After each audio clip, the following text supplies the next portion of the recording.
2 கரங்களை உயர்த்தி சொல்லுவோமா? ஹல்லேலூயா. ஆரம்பம் அற்பமாய் இருந்தாலும் முடிவு சம்பூரணமாய் தருகிறவர் நம்முடைய தேவன். ஆமென். ஆரம்ப நாட்களில் இந்த ஜனவரி மாதத்தில் இல்லாத அநேக ஆசீர்வாதங்கள், அநேக காரியங்களை கர்த்தர் இந்த மாதத்தில் காண வைத்திருக்கிறார். ஆமென், ஆமென். இன்னும் அதிகமாக இந்த 3 வாரத்தில் இன்னும் மேன்மையான காரியங்களை செய்வார். இதிலும் பெரிதானவைகளை காண பண்ணுவார். ஆமென். ஹல்லேலூயா, ஹல்லேலூயா. ஆமென். கர்த்தர் இன்னும் பெரிதானவைகளை காண பண்ணுவார். கர்த்தருடைய நாமத்திற்கே மகிமை உண்டாவதாக. ஒரு சில பாடல்களை பாடி தேவனை ஆராதிக்க போகிறோம். மான்கள் நீரோடையை வாஞ்சித்து கதறுவதை போல கர்த்தாவே, எப்போ நான் உம்முடைய சந்நிதியில் வருவேன், எப்போ உம்முடைய சமூகத்தில் வருவேன்னு சொல்லி என்னுடைய ஆத்துமா வாஞ்சித்து கதறுகிறது என்று சொல்லி கரங்களை தட்டி ஒரு பழைய பாடலை பாடுவோமா?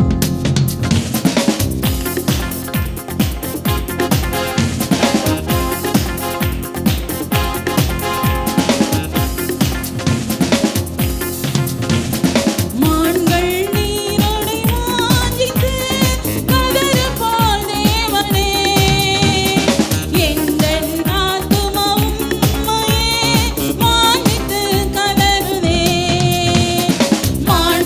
நீரோடை வாஞ்சித்து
நன்மைகள் அளிக்கிற தேவன், அனைத்தையும் என்னுடைய வாழ்க்கையில் அருளி செய்கிற தேவனுக்கு நல்ல கரங்களை தட்டி ஆமென் ஆமென் ஆமென் ஆமென் ஆமென் ஆமென் ஆமென். ஓ நல்ல தேவனே, உம்மை நாங்கள் துதிக்கிறோம் அப்பா. ஆமென் ஹல்லேலூயா. நாம் ஆராதிக்கிற தேவன் அனைத்தையும் நமக்கு அருளிட வல்லவராய் இருக்கிறார். ஆமென் ஆமென். 2 கரங்களையும் விரித்து சொல்லுங்க, யெகோவா ஈரே. நல்ல மனதான சத்தமா, யெகோவா ஈரே. என்னுடைய தேவையெல்லாம் அறிந்தவரே, என்னுடைய தேவையெல்லாம் தருகிறவரே, மனதார ஸ்தோத்தரிக்கிறேன் அப்பா. நல்ல கரங்களை தட்டி தேவனை மகிமைப்படுத்துவோமா? ஆமென். அவர் அனைத்தையும் அருளுகிற தெய்வமாயிருக்கிறார்.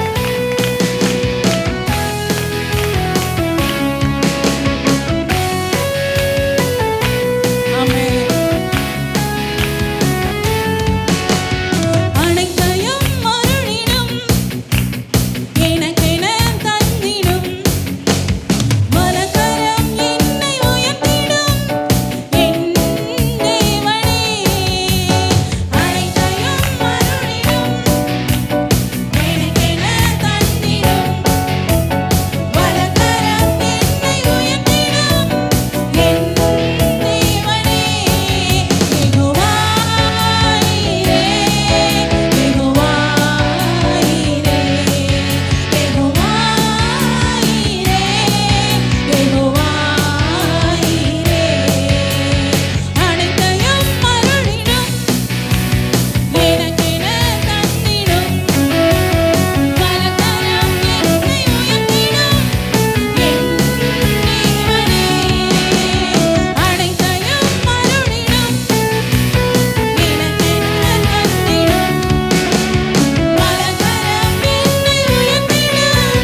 செய்யுங்க ஆண்டவரே.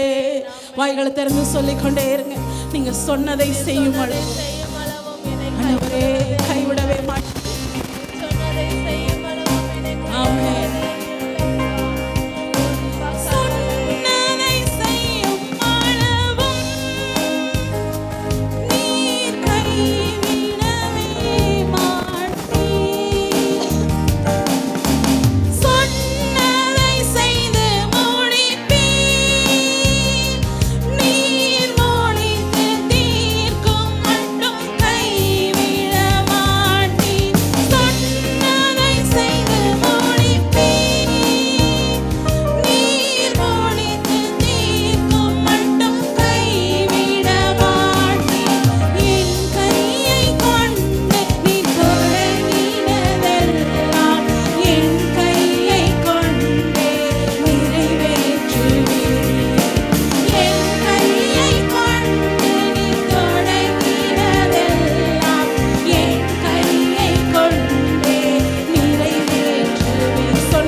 வார்த்தைகள் நிச்சயமாய் நம்மளுக்கு ஆசீர்வாதமாகவும் கர்த்தர் நம்மளோடு பேசுகிறவராகவும் காணப்படுவாராக. வாசிப்போம். நாம் கடந்த நாட்களில் தியானித்ததான வேத வசனத்தின் பகுதியை நாம் வாசிப்போம். யோவான் எழுதின சுவிசேஷ புத்தகம் 1ஆம் அதிகாரத்தில் 50வது வசனத்தை மறுபடியுமாய் அந்த வாக்குத்தத்தத்தை நாம் யாவரும் எடுத்து வாசிப்போமே. வாசியுங்கள். யோவான் 1:50 அதிகாரத்தை எடுத்து வாசியுங்கள். வாசியுங்கள். இயேசு அவனுக்கு பிரதித்திரமாக,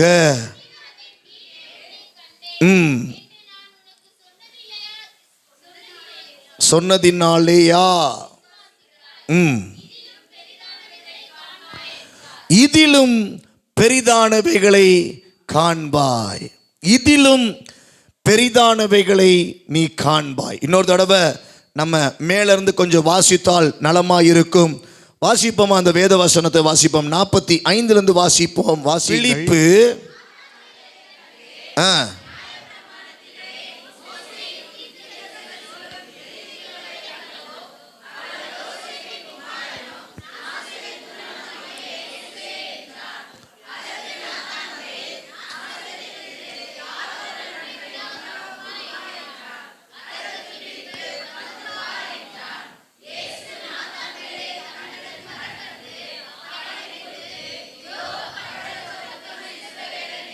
போதும், இதோ கபடற்ற உத்தம இஸ்ரவேல் என்று ஆண்டவர் சொல்லுகிறார். நாத்தான் வேலை குறித்து நாம் பார்க்கிறோம். அவனுக்கு தேவன் சொன்ன வார்த்தை தான், இதிலும் பெரிதானவைகளை காண்பாய். இதிலும் என்று சொல்லப்பட்டிருக்கிற வார்த்தையின் பதத்தை நாம் பார்த்தோம் என்றால், இதிலும் என்றால் இப்பொழுது இருக்கிற நிலவரத்தை காட்டிலும், இப்பொழுது நடந்து கொண்டிருக்கிற சூழ்நிலைகளை காட்டிலும், இப்பொழுது உன்னுடைய மனதில் ஓடிக்கொண்டிருக்கிறதான ஓட்டங்களை காட்டிலும், இப்பொழுதும் நீ பார்த்து கொண்டிருக்கிறதான காரியங்களை காட்டிலும் என்று அடையாளமாய் எடுத்துக்கொள்ள முடியும். இதிலும் பெரிதானவைகளை காண்பாய். இதிலும் என்று சொல்லப்படுகிறது அட் பிரசன்ட், இன்றைக்கு இப்ப வரைக்கும் நம்முடைய வாழ்க்கையில நடந்து கொண்டிருந்ததான அநேக காரியங்கள் இருக்கட்டும், பரவாயில்லை. தேவன் அவைகளையும் பார்க்கிறார். ஆண்டவர் அடுத்ததையும் கர்த்தர் சொல்லுகிறவராய் இருக்கிறார். ஆமென், ஹல்லேலூயா. ஆண்டவர் நம்ம கடந்து வந்ததையும் அறிகிறவராய் இருக்கிறார். இனி கடக்க போகிறதையும் தேவன் அறிகிறவராய் இருக்கிறார். ஆமென், ஹல்லேலூயா. ஜனவரி மாதத்திலிருந்து இத்தனை மாதம், இத்தனை நாட்கள் உங்களுடைய குடும்பத்தை நடத்தினதையும் தேவன் அறிகிறவராய் இருக்கிறார். இந்த டிசம்பர் மாதத்தில் இந்த வருஷத்தினுடைய முடிவுகளையும் நீங்க முடிக்க போகிறதையும் கர்த்தர் ஒருவர் அறிகிறவராய் இருக்கிறார். ஆமென். ஆக மொத்தம் நாம் அறியாதவைகளை நாம் அறிந்தவைகளையும் தேவன் நம்மளை கொண்டு அதிகமாய் எண்ணமுடையவராய் அறிகிற தேவனாய் காணப்படுகிறார். ஆமென். அதனால தான், அறிந்தவராய் இருக்கிறபடினால தான் அவர் அதிகாரமாய் இந்த வாக்கை அவனிடத்தில் சொல்லுகிறார், நீ இதிலும் பெரிதானவைகளை காண்பாய். ஆமென். இதிலும் என்று சொல்லப்படுகிறது, இது வரைக்கும் என்று காணப்படுகிறது. இதை காட்டிலும் பெரிதானவைகள் என்று சொல்லப்பட போகிறது. இதுக்கு அடுத்து நடக்க போகிற காரியம் சாதாரணவைகள் அல்ல. நான் சொல்றது புரியுதா? இது கடுத்து நடக்க போகிறது. உனக்கு சாதாரணவைகளாய் இருக்காது. நீ அநேக காரியங்களை தாண்டி வந்தாயே. உன்னுடைய முதிர்ச்சி, உன்னுடைய எக்ஸ்பீரியன்ஸ், உன்னுடைய அனுபவங்கள், நீ தாண்டி வந்ததான நிலைகள் அநேகம் காணப்பட்டிருக்கலாம். நீ ஒரு நிலைகளை அறிந்திருக்கலாம், நீ திடன்பட்டிருக்கலாம். ஆனால் மகனே, மகளே, நீ நினைக்கிற வண்ணம் அல்ல. கர்த்தர் அவருடைய எண்ணங்கள் இல்ல. ஆண்டவர் சொல்லுறார், இதை காட்டிலும் பெரிதானவைகளை நீ பார்க்க போறாய். ஆமென், ஹல்லேலூயா. சத்தமா சொல்லுங்க, ஹல்லேலூயா. என் ஆண்டவருக்கு ஒரு இரவு போதும் பெரிதானவைகளை மாற்றி கொடுப்பதற்கு. ஆமென். நம்முடைய வாழ்க்கையில நினைக்கலாம், இந்த மாசம் முடிய போறதுக்கு இன்னும் கொஞ்ச நாள் தான் இருக்கு, இனி என்ன அப்படி நம்ம நினைக்கலாம். இனிமேட்டுக்கா ஒரு நல்லது நடக்க போகுதுன்னு சொல்லி நம்ம நினைக்கலாம். இனிமேட்டுக்கா ஒரு பெருசா நம்முடைய வாழ்க்கையில ஒரு பிரமிப்பு நடக்கலாம் என்று சொல்லி நினைக்கலாம். தேவனுடைய பிள்ளையே, இது நினைக்கிறது ஒரு மனுஷிகமாய் இயல்பான காரியம்தான். ஆனால் வேதத்தை புரட்டி பார்க்கும்போது, தேவனுடைய திட்டங்களையும் செயல்களையும் எண்ணி பார்க்கும்போது, தேவன் ஒரு இரவு நேரத்தில் அந்த மனிதர்களால் முடியாத காரியங்களை, எண்ணி செய்ய முடியாத காரியங்களை ஒரு இரவு நேரத்தில் தேவன் ஏதோ எப்படிப்பட்ட பிரம்மாண்டமான காரியங்களை விடுகிறதுக்குள்ளாக தேவன் செய்து கொடுத்திருக்கிறாரே. அப்படி செய்கிற தேவன் தான் இன்றைக்கு இந்த சபையில காது கொடுத்து நம்பி கேட்டுக்கொண்டிருக்கிற பிள்ளைகளுடைய வாழ்க்கையை பார்த்து சொல்லுகிறார். ஆண்டவர் சொல்லுகிறார், இனி வரப்போகிற நாட்கள் பெரிதானவைகளை நீங்கள் பார்க்க போகிறீங்க என்று கர்த்தர் சொல்லுகிறார். ஆமென், ஹல்லேலூயா. தாண்டி வந்ததை வச்சு கணக்கு போடாதீங்க.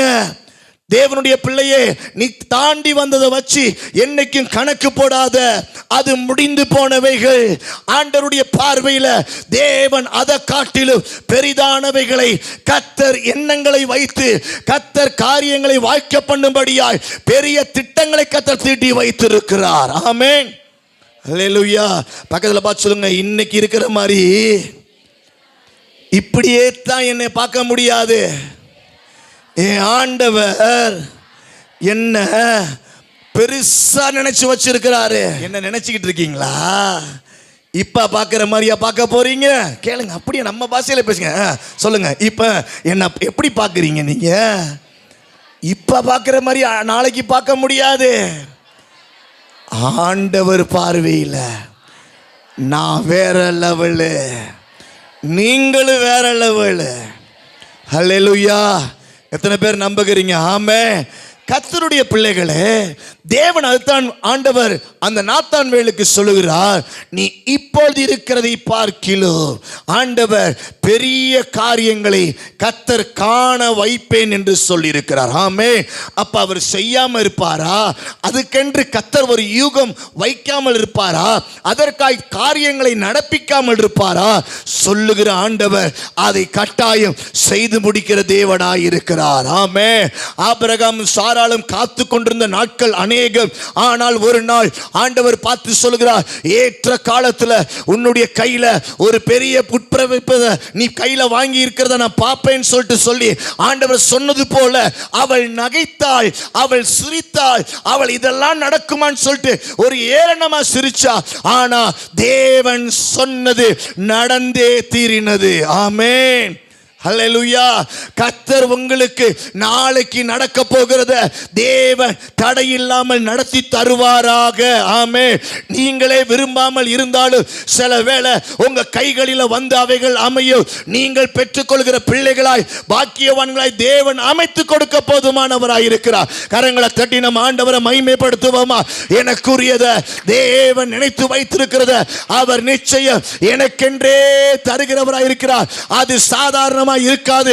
அது பெரிய பெரிய பெரிய காரியமாய் காணப்படும். ஆமென். அங்க சொல்லப்படுகிறது, பெரியவைகளை காண்பாய்.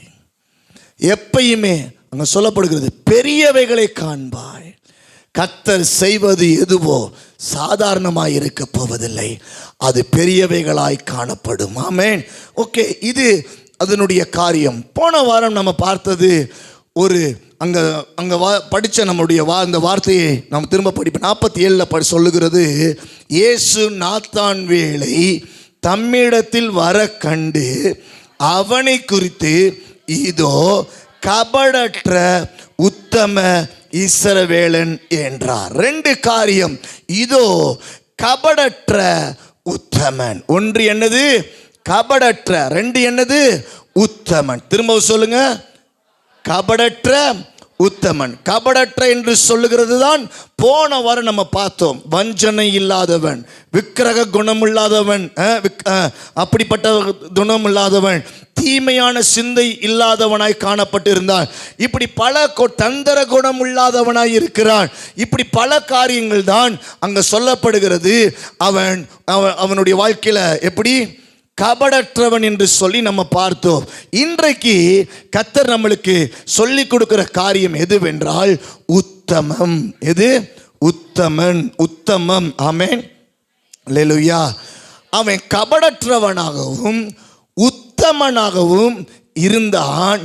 அவனை பார்த்து ஆண்டவர் சொல்லுகிறாரு, உனக்கு இப்பொழுது நீ பார்க்கிறத காட்டிலும் பெரிதானவைகளை நீ காண்பாய். ஆமென். அப்ப நம்ம கபடற்றவர்களாய் இருக்கிற பட்சத்தில், நம்ம உத்தமனாய் மாறுகிற பட்சத்தில், கர்த்தர் நம்மளுடைய வாழ்க்கையில அடுத்தடுத்ததாய் பெரிய காரியங்களை நம்ம வாழ்க்கையில் அவர் செய்வார் என்பதில் மாற்றமில்லை. ஆமென். ஹல்லேலூயா. பக்கத்தில் பார்த்து கை கொடுத்து சொல்லுங்க, கபடற்றவர்களாய் உத்தமர்களாய் காணப்பட வேண்டும். கர்த்தர் பெரிய காரியத்தை உங்க வாழ்க்கையில காண வைப்பார். ஆமென். பார்க்கிறோம் அந்த வேத வசனங்களை நம்ம வாசிப்போம். உத்தமன் என்று சொல்லுகிற காரியம் என்று சொல்லி நிறைய குணாதிசயங்கள் இருக்கிறது. இந்த நாட்களில் சுருக்கமாய் நேரத்துக்கு தக்கவாறு சில காரியங்களை மாத்திரம் பார்க்கலாம். வாசியுங்கள். நீதிமொழிகள் 12ஆம் அதிகாரம் 19வது வேத வசனத்தை நாம் வாசிப்போமே. நீதிமொழிகள் 12:19 வசனத்தை வாசியுங்கள். ஆகாரம் இல்லாதவனாய் இருந்தும் தன்னைத்தான் கனம் பண்ணி கொள்ளுகிறவனை பார்க்கிலும், கனமற்றவனாய் இருந்தும் பணிவிடைக்காரன் உள்ளவன் உத்தமன். திரும்ப வாசிங்க. ஆகாரம் இல்லாதவனாய் இருந்தும் தன்னைத்தான் கனம் பண்ணி கொள்ளுகிறவனை பார்க்கிலும், கனமற்றவனாயிருந்தும் பணிவிடைக்காரன் உள்ளவன் உத்தமன். தேவனுடைய பிள்ளைகளே, இங்கே சொல்லப்பட்டிருக்கிறது, யார் உத்தமன், எப்படிப்பட்டவன் உத்தமனாய் இருப்பான்? ஆகாரம் இருக்கோ இல்லையோ, ஆகாரம் இல்லாட்டியும் அது தெரியாம அப்படியே ரொம்ப மதிப்பா நடக்கிறத காட்டிலும் தாழ்மையாய் நடப்பது, பணிவிடை செய்யக்கூடிய குணாதிசயம் உடையவர்களாய் காணப்படுகிறது உத்தமம் என்று சொல்லி இந்த இடத்துல நம்மளுக்கு சொல்லி தருகிறது. சூழ்நிலைகள் எப்படிப்பட்டவைகளாய் இருக்கலாம், ஆகாரம் இருக்கலாம், ஆகாரம் இல்லாமல் போகலாம். நம்முடைய வாழ்க்கையில எவைகளை மறைத்து அல்ல, மேன்மைக்கு ஏதுவாய் நினைவுகளை கொண்டு எவைகளை மறைத்து அல்ல, நிச்சயமாய் நாம் பணிவிடை செய்யக்கூடிய குணாதிசயம் உடையவர்களாய் நாம் காண்கிற பட்சத்தில் தேவன் நம்மளை உத்தமனாய் பார்க்கிறவராய் இருக்கிறார். ஆமென், ஹல்லேலூயா. பணிவிடை செய்கிறவர்களாய் நம்மளுடைய வாழ்க்கையில பணிவிடை செய்கிறவர்கள் எளிமையாயிருப்பார்கள். எதை யாரு சொன்னாலும் செய்கிறவர்களாய் இருப்பார்கள். எளிமையாய் இருக்கிறவர்கள், எளிமையாய் வாழும்படியாய் நினைக்கிறவர்களை கர்த்தர் உத்தமனாய் கர்த்தர் வைத்திருப்பார். ஆமென், அல்லேலூயா, அல்லேலூயா. சில பேர் பார்த்தோம்னா நல்ல ஆண்டவர் ஆசீர்வதிச்சா இருந்தாலும் வெளியில வாயை திறந்தாலே எனக்கு எல்லாமே ஒன்றும் இல்லைன்னு சொல்லி கஞ்ச பிசுனாரியா நாரித்தனமா எதுவுமே செய்யாதவர்களா, எதுவுமே இல்லாதவங்களா இருப்பாங்க. பார்த்துருக்கீங்களா? ஏரியாவில் அப்படி இருப்பாங்க. பெரிய பணக்காரனா இருப்பாங்க, ஆனால் அவர் போட்டு போகிறது சைக்கிளில் தான் போவார். அவர் எதில் போவார்? அவருக்கு எல்லாமே இருக்கு, எல்லாத்துக்கும் வசதி இருக்கு. ஆண்டவர் அளந்தும் அதை யாருக்கும் செய்யாமலும் பணிவிடை செய்யாமலும் தன்னுடைய காரியத்தில் மிகவும் மறைத்து வைக்கப்பட்டிருக்கிற ஒரு நிலைகளை நாடுகிறது உத்தமமாக இருக்காது. ஆமென். காசு இருந்தும் நப்பியா இருக்கிற மனிதர்களை இன்றைக்கும் நம்ம சொல்லுகிறோம். பார்த்தீங்களா? அவங்க வேணா மறைச்சிருந்தாலும் நம்மளுக்கு அது தெரியும். தெரியுமா தெரியாதா? தேவனுடைய பிள்ளையை இது மாதிரி தான் இப்படிப்பட்ட குணாதிசயம் கர்த்தரை தேடுகிற பிள்ளைகளுக்கு வரக்கூடாது. ஆமென். கர்த்தரை தேடுகிற பிள்ளைகள் பணிவிடை செய்கிறவர்களாய் இருக்க வேண்டும். ஆமென், அல்லேலூயா. கர்த்தரை தேடுகிற பிள்ளைகள் கைகள் எப்பொழுதும் விரிந்திருக்கிறவைகளாய், கர்த்தரை தேடுகிற பிள்ளைகள் அந்தஸ்தும் கனமும் மரியாதையும் எதிர்பார்க்கிற பிள்ளைகளாய் இராதபடி அந்த பிள்ளைகள் எப்பொழுதும் பணிவிடை செய்கிறவர்களாய் காணப்பட வேண்டும். ஆமென், அல்லேலூயா. நீங்க அப்படி இருக்க வேண்டும். நீங்கள் அப்படி இல்லாத பட்சத்தில் கர்த்தர் உங்களை ஆசீர்வதிக்க முடியாது.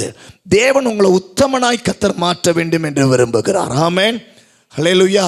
பணிவான இருதயம், பணிவான சிந்தனை. நம்முடைய சிந்தனை மாத்திரம் இருக்கக்கூடாது, நம்முடைய இருதயம் மாத்திரம் இருக்கக்கூடாது, வாயால மாத்திரம் சொல்லக்கூடாது, செயல்களில் செயல்படுத்துகிறவர்களாய் காணப்பட வேண்டும். ஆமென், ஆமென். சில பேர் ஏழைகளுக்காக ஜெபிப்பாங்க, ஆனால் ஏழைகளுக்காக என்ன தன்னுடைய காரியத்தில் செய்திருக்கிறாங்க. ஆமென். முன்னால் நான் சொல்லியிருக்கிறேன், சபையில் பிடி அரிசி எடுத்துக்கொண்டு வந்து சபையில் வைங்க, உங்கள் குடும்பம் ஆசீர்வதிக்கப்படும், நீங்கள் செய்கிறதுனால மற்றவங்களும் ஆசீர்வதிக்கப்படுவாங்கன்னு சொல்லி நான் சொல்லியிருக்கிறேன். அதை கொஞ்ச நாள் செஞ்சாங்க, அதுக்கப்புறம் அதை செய்யலை. தேவனுடைய பிள்ளைகளே, கர்த்தர் உங்களை பலப்படுத்துவார் என்றால், கர்த்தருடைய காரியம் உங்களுக்குள்ள வெளிப்படும் என்றால், இப்படிப்பட்ட நல்ல காரியங்களை செய்யுங்க. நம்மளுக்கே அரிசி கம்மியாக தான் இருக்கும், ஆனால் அவைகளில் பணிவாய் மற்றவங்கள் பயன்படும்படியாய் தன்னுடைய தாராள மனசை நீங்கள் வெளிப்படுத்தக்கூடியவர்களாய் காணப்படக்கூடிய இருதயத்தை தேவன் உத்தமனாய் கர்த்தர் பார்க்கிறார். ஆமென், ஹல்லேலூயா, ஹல்லேலூயா. மறைச்சி வாழுகிறதல்ல, கனமாய் நடந்து கொள்ளுகிறது அல்ல, நாம் மிகவும் மேன்மைக்குரியவன் என்று சொல்லி கனமாய் நடந்து கொள்ளுகிறது அல்ல. தேவனுடைய பிள்ளையே, எப்பொழுதும் பணிவிடை செய்யக்கூடிய இருதயமாய் காணப்பட வேண்டும். ஆமென், ஆமென். கர்த்தர் நல்லவர். பார்க்கிறோம். இதற்கு உதாரணமாக நம்ம பார்க்கலாம், யாக்கோபையும் தாவீதையும் நான் ஒன்று சேர்த்து நான் சொல்லுகிறேன். யாக்கோபை நாம் பார்த்தோம் என்றால், லாபான் கொஞ்சம் கூட கஷ்டப்படவே இல்லை. லாபானுடைய எல்லா ஆடுகளையும் யார் மேய்க்கிறா? யாக்கோபு மேய்க்கிறான். யாக்கோபு ஆரம்பத்தில் அரும்பாடுபட்டவனாய் காணப்பட்டிருக்கிறான். ஆனால் 10 முறை அவனுடைய மாமனார் அவனுக்கு சம்பளம் கொடுக்காம அவனுக்கு எந்தெந்த காரியங்கள் எல்லாம் அவன்கிட்ட நல்லதெல்லாம் அபகரிச்சு எடுக்கணும் சொல்லி எடுத்துக்கொண்டே இருக்கிறார். ஆனால் தான் கிட்ட ஒண்ணுமே இல்லாத மாதிரி சம்பளம் கொடுக்காம இன்னும் கொஞ்ச நாள் நீ கஷ்டப்படு, இன்னும் கொஞ்ச நாள் நீ இருந்து வேலை பார்த்தா நல்லா இருக்கும் அப்படின்னு சொல்லி அவனை மேற்கொண்டு அவனை சுமைப்படுத்துவதனுடைய விளைவு ஒரு நேரம் வந்தது. கர்த்தர் யாக்கோபனுடைய நிலைகளை கர்த்தர் ஆசீர்வதித்திருந்தார். ஆமென், ஹல்லேலூயா. 2 பரிவாரணங்கள் நிறைய தேவன் அவனை ஆசீர்வதித்தத ஒரு இமைப்பொழுதுல கர்த்தர் கொஞ்சம் சொற்ப நாட்களில் அவனுக்கு தேவன் ஆசீர்வாதத்தை தேவன் அதிகமாய் கொடுத்திருந்தார். ஆமென். தேவனுடைய பிள்ளைகளே, யாக்கோபு அவன் கொஞ்சம் கூட மாமனாரை குறை சொல்லிட்டு இருக்கல. மாமனார் மாதிரி தனக்கு ஏதாவது ஒரு காரியத்தை அவன் அபகரிச்சு ஒளிச்சு வைக்கல. அவன் மாமனார் எத்தனை தடவை அவன் அபகரித்தாலும் அவன் தேவன் பார்க்கிறார்னு சொல்லி இருந்தான். தன்னுடைய காரியங்கள் மாமனார் சொன்னபடி எல்லாத்தையும் கேட்டான். தேவனே ஒரு நாள் இறங்கி வந்து அவனை சொன்னார், போதும், நீ எனக்கு அபிஷேகம் பண்ணி கொடுப்பேன்னு சொன்ன அந்த இடத்துக்கு கிளம்புன்னு சொல்லி சொல்லுகிற வரைக்கும் மாமனார் வசமே காணப்பட்டு இருந்தான். ஆமென், அல்லேலூயா. தேவனுடைய பிள்ளைகளே, மாமனார் அவன் அடக்கி இருந்தான். அவன் தனக்கென்று ஆதாயமுடையவனாய் இருந்தான். அதனால தான் யாக்கோபு ஒரு தடவை பேசும்போது மாமனாருடைய முகமும் அவனுடைய பிள்ளைகள் மகன்களுடைய முகங்கள் எல்லாம் முகநாடி வேறுபட்டது என்று சொல்லப்பட்டிருக்கிறது. ஆமென். பக்கத்தில் பார்த்து சொல்லுங்க. சிலரை பற்றி நம்ம பேசணும் போது அது உண்மையாக இருக்கும்னா அவங்களுடைய முகநாடி மாறுமா மாறாதா? ஐயோ, அதை சொல்லிட்டாங்கன்றத வெளிப்பட எப்படி தெரியுமா? கோபமா, கண்ணை முறைச்சிட்டு, இல்லை வேற எதையாவது சண்டை. நான் ஒன்று சொல்லும்போது நீங்கள் என்னையை பற்றி ஒன்று சொல்கிறது, இது நடக்கும். பார்த்தீங்களா, 2 பிள்ளைகள் சண்டை, இல்லை அம்மா அப்பாவுக்கு சண்டை. ஏய், நீ ஒழுங்காக படிக்கலை அப்படின்னா உடனே ஆமாம் நீங்கள் ஒழுங்காக சமைக்கலை. மாறி நடக்கும். இது எதுக்குன்னா தன்னுடைய தப்பை மறைப்பதற்கு முகநாடி வேறுபடுகிற குணாதிசயம். உத்தமனாய் மாறுவதுதான் கர்த்தருடைய பிள்ளைகளுடைய குணாதிசயம். ஆமென், ஹல்லேலூயா, ஹல்லேலூயா. தாராளமாய் பணிவிடை செய்யக்கூடிய குணமாய் யாவரும் எங்கேயும் காணப்படுகிறவர்களாய் இருக்கிற பட்சத்தில் கர்த்தர் அப்படிப்பட்டவர்களை கர்த்தர் உத்தமர்களாய் கர்த்தர் காட்டுவார் என்பதில் மாற்றமில்லை. ஆமென், ஹல்லேலூயா. தாவீது அதே போல தான் தான் வீட்டில் எல்லாத்தையும் அவனை ஒதுக்கி வச்சுக்கிறான்னு அவனுக்கு தெரியும். அவனை மட்டும்தான் ஆடு மேய்க்க வச்சுருக்கிறாங்க. 8வது பிள்ளையாக இருக்கிற அவனை மட்டும்தான் ஆடு மேய்க்க வச்சுருக்கிறாங்க. மற்றவங்களாம் அரசாங்கத்தில் வேலை பார்க்குறாங்க. எப்போனாலும் அவங்க குடும்பத்துக்கு தாய் தகப்பனுக்கு உகந்தவனாய் காணப்பட்டிருந்தாங்க. ஒரு நாள் இவன் சாப்பிட்டானு சொல்லி யாருமே அவங்க அப்பா கேட்கவில்லை. ஆனால் யுத்தத்துக்கு போன அவனுடைய அண்ணன்மார்களுக்கு இவனை கொண்டு போய் பால் கட்டிகளை சாப்பாடை போய் கொடுத்துட்டு வரும்படியாய் அப்பா கூப்பிட்ட போது கூட இவன் வேணாம்ப்பா, நான் இப்போ வரல, மனசுக்குள்ள ஒன்றை வச்சுட்டு வெளியே அவன் நினைச்சிருந்தா இப்போ நான் வர முடியாது, நான் ரொம்ப தூரத்தில் இருக்கிறேன், இங்கே நான் யாருக்கிட்டையும் ஆடுகளை விட்டுட்டு வர முடியாதுன்னு சொல்லலை. சாக்கு போக்கு சொல்லாமல் தகப்பன் சொன்னதை அவன் திறந்த இருதயத்தோடு பணிவிடை செய்கிற இருதயத்தோடு காணப்பட்டதனுடைய விளைவுதான் அவனுக்கு அங்க யுத்த களத்தில் ராஜாவாய் மாறக்கூடிய ஒரு பெரிய உத்தமம் அவனுக்கு காத்திருந்தது. ஆமென். எத்தனை பேருக்கு நான் சொல்றது உங்களுக்கு புரியுது? ஆமென், ஹல்லேலூயா. தாவீது அவன் தன்னுடைய குடும்பத்தில் புறக்கணிக்கப்பட்டு வனாந்திரத்தில் ஆடுகளை மேய்க்கும்படியாய் அவனுடைய தகப்பன் அவனை தூரத்தில் அனுப்பியிருந்தான். ஆனால் தன்னுடைய மற்ற சகோதரர் தன்னுடைய மற்ற பிள்ளைகளை அதிகமாய் நேசித்து யுத்தத்துக்கு போன மற்ற பிள்ளைகளுக்கு சாப்பாடு பால் கட்டிகள் தின்பட்டங்களை கொடுக்கும்படியாய் அந்த ஒதுக்கப்பட்டதான தாவீது கடைசி மகனத்தான் வர வச்சு வேலை வாங்குறாரு. ஆனா தாவீது நினைச்சிருந்தா 1000 சாக்கு போக்க சொல்லியிருக்கலாம். தாவீதுக்குள்ள இருந்த இருதயம் பணிவிடை செய்கிற இருதயம். ஆமென். தாவீதுக்குள்ள இருந்த இருதயம், தகப்பன் சொல்லிட்டாரே என்னுடைய சொந்த சகோதரர்களுக்கு என்று சொல்லி அவன் தன்னுடைய இருதயத்தில் வஞ்சகம் இல்லாமல், கள்ளம் கபடு இல்லாமல், உத்தமனாய் தன்னுடைய இருதயத்தில் அவன் பரவாயில்ல அப்பா சொல்லிட்டாருன்னு சொல்லி, நம்மளுக்கு நன்மை நடந்தாலும் கெட்டது நடந்தாலும் பரவாயில்லைன்னு சொல்லி அவன் போனதனுடைய விளைவு தேவன் அவனை பார்த்தார். தேவன் அந்த உத்தமனை, தேவன் அந்த யுத்த களத்தில் தேவன் அவனுடைய அண்ணன்மார்கள் செய்யாதத, யாரும் செய்யாதத தேவன் இவனை கொண்டு அந்த உத்தமனை தலை தூக்கி உயர்த்தினார். தேவ ஜனமே, ஆமென். சில வேளையில் நீங்கள் சில பேருக்கு இறங்கி செய்யும் போது உங்கள் தகுதி, உங்களுடைய சூழ்நிலைகள் எல்லாம் கீழே பார்க்குற மாதிரி காணப்படும். நீங்கள் நினைக்காதீங்க, ஆண்டவர் உங்களை பார்க்கணும்னு நினைங்க. ஆமென். அல்லேலூயா. சத்தமா சொல்லுங்க அல்லேலூயா. நீங்கள் சில வேளையில் சில பேர் சில ட்ரெஸ்ஸை நீங்கள் கழட்டி யாருக்கா கொடுக்கணுமோ, இல்லை ஏதோ ஒரு காரியத்தை நீங்கள் கொஞ்சம் கூட கவலைப்படாமல் மனசில் தோன்றிச்சா, ஆண்டவரை நினச்சிட்டிங்களா, செஞ்சிருங்க. ஆனால் ஆண்டவர் உங்களை கனப்படுத்துவார். ஆமென்.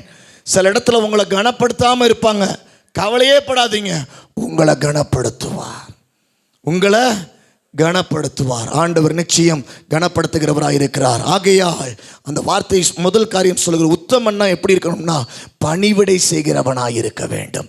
அவனை தேடி கர்த்தர் மேன்மைகளை கொண்டு வந்து கொடுக்கிறவராக இருக்கிறார். ஆமென்.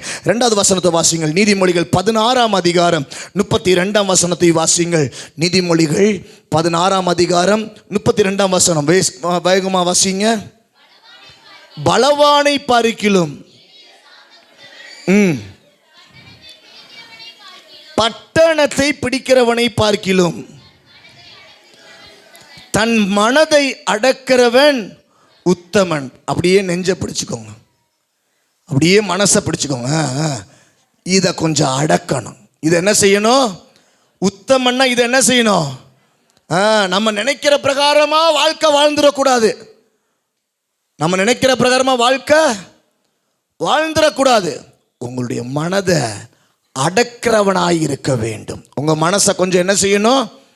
அடக்க வேண்டும். அங்கே சொல்லப்படுகிறது, பலவானை பார்க்கிலும் நீடிய சாந்தம் உள்ளவன் உத்தமன். அப்போ ரொம்ப ஸ்ட்ராங்காக இருக்கிறவனை காட்டிலும் நீடிய சாந்தம் உள்ளவன் உத்தமன். 2வது காரியம், சாந்த குணமுடையவர்களாக இருக்க வேண்டும். எப்படிப்பட்டவர்களாக இருக்க வேண்டும்? சாந்த குணமுள்ளவர்களாக இருக்க வேண்டும். பொறுமை, மனசுக்குள்ள என்ன கஷ்டம் இருந்தாலும் வெளியே காட்டிக்காம எல்லாத்தையும் சகிச்சு ஏற்றுக்கொள்ளுகிற ஒரு இருதயம்தான் சாந்த குணமுடையவர்களாக இருக்க வேண்டும். எதையும் செய்யக்கூடிய பலவான்களை பார்க்கிலும் ரொம்ப ஸ்ட்ராங்காக இருக்கிறவங்க தான் அப்படி இருக்க முடியும் கிடையவே கிடையாது. நிறைய பேர் சொல்லலாம், நாங்கள் ரொம்ப பலவீனமானவங்க, அதனால் எங்களுக்கெல்லாம் ஒத்துக்காது. சரியா? இல்லை. நீங்கள் தேவனுடைய காரியத்தில் எல்லா காரியத்திலும் சாந்தமாய் காணப்படும் போது கர்த்தர் உங்களை உத்தமர்களாய் விளங்க செய்வார். ஆமென். அல்லேலூயா. போகட்டும். அடுத்து அங்கே 2வது வசனம் சொல்லுகிற, அங்கே அந்த வசனம் சொல்லுகிறது, தன் மனதை அடக்கிறவன் உத்தமன். உங்கள் மனதை எதிலெல்லாம் அடக்க வேண்டுமோ அதிலெல்லாம் அடக்குங்க. ஆமென். பக்கத்தில் பார்த்துங்க, உங்கள் மனசை எதிலெல்லாம் அடக்க வேண்டுமோ அதிலெல்லாம் அடக்கி வைங்க. உங்கள் மனசு போகிற போக்கில் போகாதீங்க, உங்களுக்கு உத்தமம் கிடைக்காது. உங்கள் மனசு போகிற போக்கில் போகாதீங்க. இப்போ டக்குன்னு ஏதோ ஒன்று சாப்பிடணும்னு தோணுதா, உடனே போய் சாப்பிட்றக்கூடாது. உடனே ட்ரெஸ் எடுக்கணும்னு தோணுதா, உடனே போய் ட்ரெஸ் வாங்கிடக்கூடாது. ஒரு டூர் போகணும்னு தோணுதா, உடனே டூர் போயிடக்கூடாது. அடக்கம் எல்லாத்துலேயும் வேண்டும். ஆமென். சத்தமாக சொல்லுங்களேன். ஆமென். ஆமென். எல்லாத்துலேயும் கொஞ்சம் பிரேக் வைங்க. உங்கள் மனசை பார்த்து சொல்லுங்க, ஏய் என்கிட்ட கொஞ்சம் பிரேக் இருக்கு, கண்ட்ரோலாக இரு. ஆமென். எல்லாத்துலேயும் கண்ட்ரோலாக இருக்கிறது நல்லது. சாப்பாடில், பேச்சில், பழகிறதுல, நீங்கள் யூஸ் பண்ணுற ஒவ்வொரு காரியத்தில் எல்லாத்துலேயும் ஒரு வரமுறைகள் இருக்கிறது, ஒரு நிதானிப்பு இருக்கிறது, ஒரு கட்டமைப்பு இருக்கிறது. தாண்டி போகாதீங்க, ஒரு கண்ட்ரோலோடு இருங்க. அங்கே சொல்லப்பட்டிருக்கிறது, மனதை அடக்கிறவன் உத்தமன். மனசு போகிற பிரகாரமாக இருந்துடக்கூடாது. மனசு பல விஷயத்த சொல்லும். மாடியில் போய் குதிக்க சொல்லும், குதிச்சிடலாமா? அது மட்டும் செய்ய மாட்டோம். ஆனால் அப்படியே டைட்டானிக் கப்பல் மாதிரி கையை அப்படி விரித்து நிற்க தோணுது. மனசு போகிற போக்கில் நம்ம போகக்கூடாது, கண்ட்ரோல் பண்ணணும். அவன் தான் வாழ்வான், தேவன் அவனை வாழ வைப்பார், உத்தமனாய் திகழுவான். ஆமென். கடைசியாக 2 வேத வசனத்தை நம்ம வாசித்து 3 வேத வசனத்தை வாசிப்போம். நோட் பண்ணிக்கோங்க. நீதிமொழிகள் 25-28. நீதிமொழிகள் 25-28. வேகமா 25-28. தன் ஆவியை அடக்காதவன், அதாவது பிரேக் இல்லாதவன், மதில் இடிந்த பாழான பட்டணம் போல். ஏங்க சொல்லுங்க கொஞ்சம், பாழான பட்டணம் எப்படி இருக்கும்? உடைஞ்சிருக்கும். எப்படி இருக்கும்? உடைஞ்சிருக்கும். அப்புறம் பார்க்கறதுக்கு வெளிச்சமா இருக்குமா? இருட்டா இருக்கும். அடுத்து ஏதாவது பார்த்தா புதுசா இருக்குமா? சேதமா இருக்கும். ஏதாவது முழுமையா இருக்குமா? கட்டடத்துக்குள்ள மனுஷன் இருக்கணும். ஆனா மனுஷன் இருப்பானா? பாலடைஞ்ச கட்டடத்துல இருக்காது. அப்ப என்ன இருக்கும் சொல்லுங்க? வேற பாலடைஞ்ச அந்த ஒரு வீட்டில் என்னெல்லாம் இருக்கலாம்? மனுஷன் வாழக்கூடாதது எதெல்லாம் இருக்குமோ அதெல்லாம் அதுக்குள்ள என்ன செய்யும்? இருக்கும். சிலந்தி கூடு கட்டி இருக்கும், உள்ள வவ்வால் இருக்கும், உள்ள என்னென்ன பாம்பு இருக்கும், பள்ளி இருக்கும், எல்லாமே இருக்கும். உங்க வாழ்க்கையில கண்ட்ரோல் இல்லைன்னா நீங்க உங்க வாழ்க்கையில நீங்களாவே இருக்க மாட்டீங்க. உங்க வாழ்க்கையில் ஒரு அழகு இல்லாமல் போய்விடும். உத்தமம் உடையவர்களாய் இருக்க வேண்டும் என்றால் கண்ட்ரோலாக இருக்க வேண்டும். பாலடைய விடாதபடிக்கு உங்களுடைய ஆவியை அடக்கிறவர்களாய் காணப்பட வேண்டும். ஆமென். மதில் இடிந்த சுவரை போல இருக்கக்கூடாது. நல்ல சுவர் தான் யுத்தத்துக்கு வரக்கூடியவர்களை காத்து கொள்ளும். நல்ல சுவர் தான் வரக்கூடிய ஆபத்துகள் வரவிடாதபடி தடுத்து காத்து கொள்ளும்.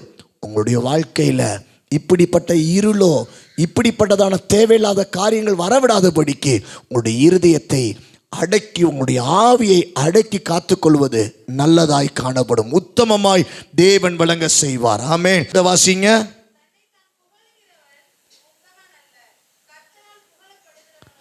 தன்னை தான் புகழுகிறவன் உத்தமன் அல்ல. பக்கத்தில் பார்த்து சொல்லுங்க, நானே என்ன பெருசா பேசக்கூடாது. நல்லா பக்கத்தில் பார்த்து சொல்லுங்க, நானே என்ன பெருசா பேசக்கூடாது. நீங்களே பக்கத்தில் பார்த்து சொல்லுங்க, நீங்களே உங்களை பெருசா பேசக்கூடாதான். அப்படி நான் சொல்லலைங்க, ஆண்டவர் சொல்றார். ஆமென். நான் யாரு தெரியுமா?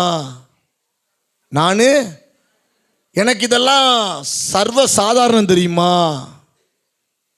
இந்த புகழ்ச்சி நம்மளுக்கு தானா வந்துடும். நாங்கள்லாம் முந்தி காலத்தில் காலையில் ஒரு வசனத்தை படித்தேன்.